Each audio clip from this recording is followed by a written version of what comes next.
di masing-masing media mungkin punya gayanya sendiri ya.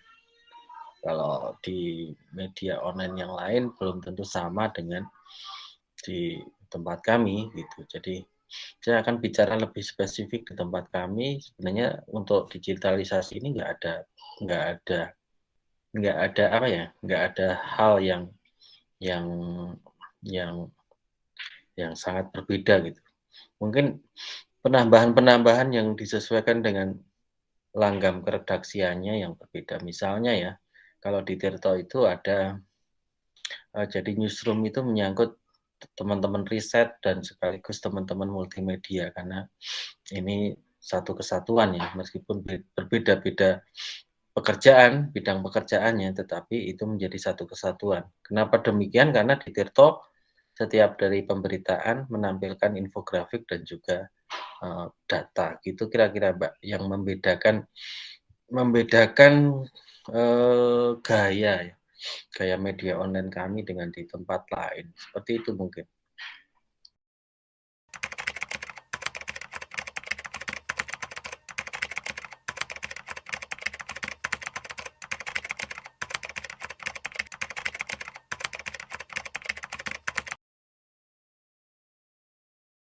Tantangan utamanya memang sekarang hari ini ya, belakangan ini adalah media sosial. Karena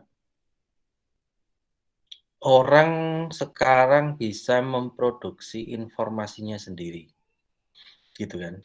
Itu tantangan utamanya.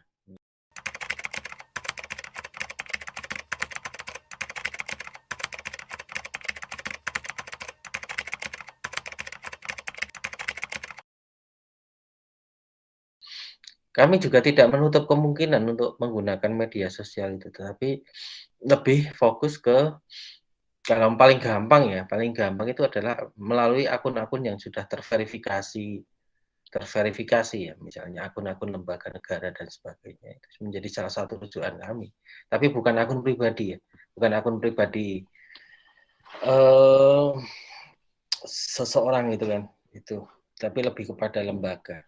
Akun pribadi itu hanya sebagai mungkin pelengkap ya, pelengkap kalau misalnya, si narasumber tidak berhasil diwawancarai gitu, atau dia sudah ngomong misalnya, ambil saja cuitan saya di Twitter gitu misalnya kayak gitu tuh, misalnya ya. Dan itu bukan sebagai acuan dasarnya.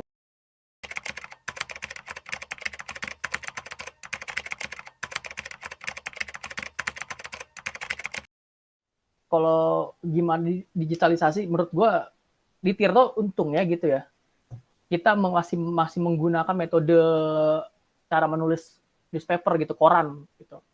Kalau kalian pernah atau memang familiar dengan Tirto dan tahu kolom current issue, itu current issue memang dirancang di Tirto tuh untuk gimana entah bagaimana ceritanya si reporter tuh harus menulis analisis dengan style arah koran gitu. Itu sih yang membedakan di Tirto gitu. Kita punya keleluasaan untuk menulis ala koran gitu.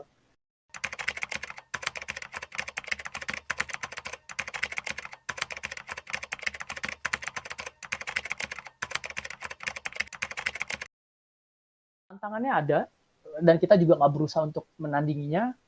Ya sekaligus mereka membawa untung juga sih sebenarnya buat orang-orang kayak gue gitu loh. Terutama ya gue pribadi lah.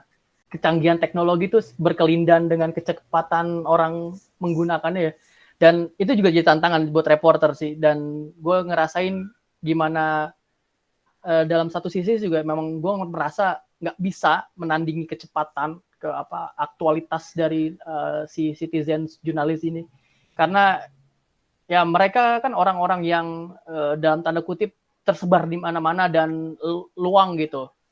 Dan ya mereka nggak punya filterisasi gitu. Jadi proses kalau di kita kan prosesnya lebih lambat karena ada filterisasi itu ada proses editing gitu yang bikin kita lama. Ada belum belum lagi ada nilai-nilai yang jadi barrier.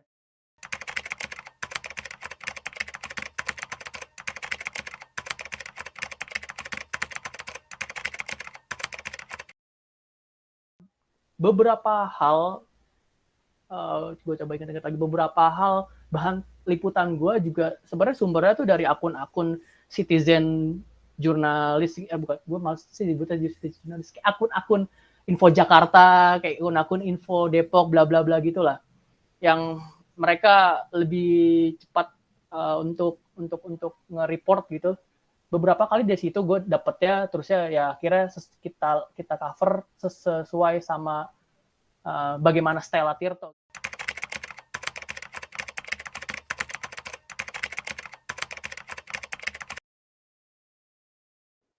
Ya perkembangan sih saat ini, walaupun desain sekarang kan udah mulai banyak yang namanya motion grafik kan, udah motion grafik, nah itu tuh yang bergerak gitu. Tapi itu salah satu yang mesti dikuasain sih sama desainer saat ini gitu. Skillnya ya skill motion grafik, dan tentunya tetap mesti update sama tren-tren desain terbaru, karena desain itu dia tiap tahun tuh ada, kalau di runut ada trennya masing-masing, mau ke tahun berapa nih desainnya seperti ini, tahun berapa desainnya seperti ini. Nah, emang mesti update sih desainer-desainer soal itu gitu. Jadi biar nggak desain itu biar nggak ketinggalan zaman gitu.